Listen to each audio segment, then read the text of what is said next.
This is the all-new OnePlus 9 Pro.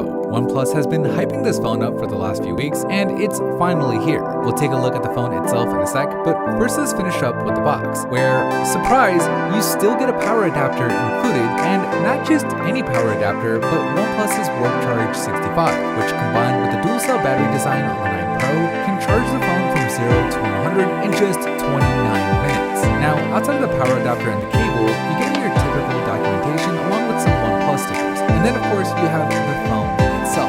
OnePlus sent it to us in this morning mist color, which has a mirror-like finish at the bottom and gradients up to this frosted silver at the top. There's, of course, the camera system this year with the Hasselblad branding. OnePlus is definitely hyping this part of the phone more than anything else. And then, finally, up front, you have a new LTPO display for improved power efficiency. And the curved edges this year are also less pronounced. Obviously, there's a whole lot more to see with the phone, so stay tuned.